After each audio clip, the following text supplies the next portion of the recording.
104. Pengajaran mengenai pengampunan. Matius 18 ayat 10 pasal 10 ayat 10 sampai 35.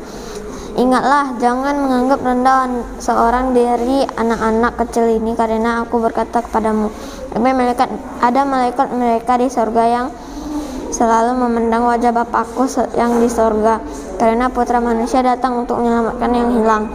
Bagaimana pendapatmu jika seorang mempunyai 100 ekor domba dan seekor di antaranya sesat?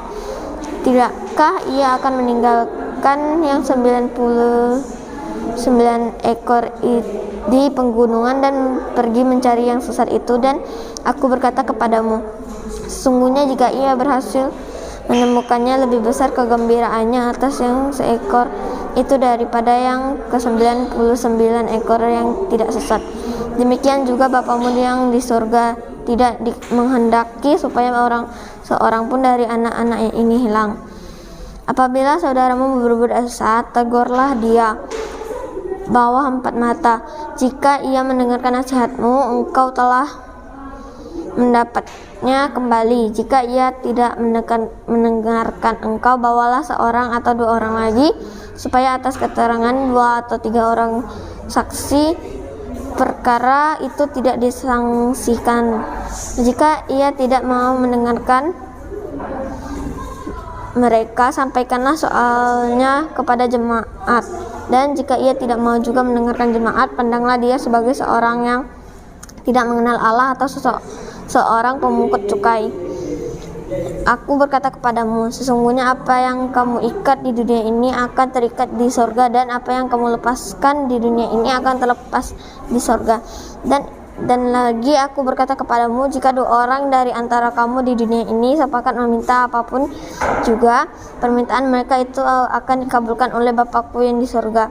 Sebab di mana 2 atau 3 orang berkumpul, datanglah Petrus dan berkata kepada Yesus, Tuhan, sampai berapa kali aku harus mengampuni saudaraku jika ia berbuat dosa terhadap aku? Sampai 7 kali. Yesus berkata kepadanya, bukan, aku berkata kepadamu, bukan sampai 7 kali, melainkan sampai 70 kali 7 kali. Sebab hal kerajaan sorga seumpama seorang raja yang mulai mengadakan perhitungan itu. Dihadapkanlah kepada seorang yang berhutang 10.000 talenta.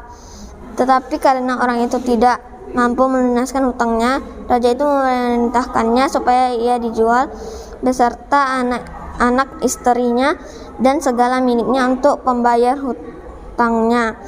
Maka sujudlah hamba itu menyembah dia, katanya, sabarlah dulu, segala hutangku akan kulunaskan.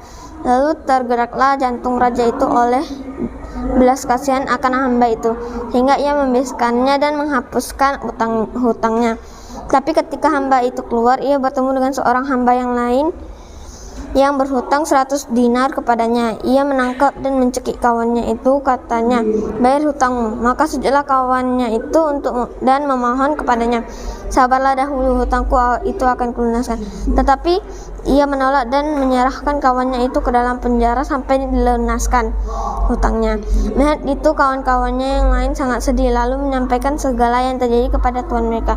Raja itu menyuruh memanggil orang itu dan berkata kepadanya, hai hamba yang jahat, seluruh hutangmu telah kuhapuskan karena engkau memohonkannya kepadaku. Bukankah engkau pun harus mengasihi kawanmu seperti aku telah mengasihi engkau? Maka marahlah tuannya itu dan menyerahkannya kepada algojo sampai ia melunaskan seluruh hutangnya. Maka Bapakku yang di surga akan berbuat demikian juga terhadap kamu, apabila kamu masing-masing tidak mengampuni saudaramu dengan segenap jantungmu. 105. Pelayanan di Galilea berlanjut. Yohanes pasal 7 ayat 1 sampai 10. Sesudah itu Yesus berjalan keliling Galilea, sebab ia tidak mau tetap tinggal di Yudea, karena di sana orang-orang Yahudi berusaha untuk membunuhnya. Ketika itu sudah dekat hari raya orang Yahudi, yaitu hari raya Pondok Daun, maka saudara-saudara Yesus kepadanya, berangkatlah dari sini dan pergi ke Yudea, supaya murid-muridmu juga melihat perbuatan-perbuatan yang engkau lakukan, sebab tidak seorang pun berbuat sesuatu di tempat tersembunyi jika ia mau diakui di muka umum.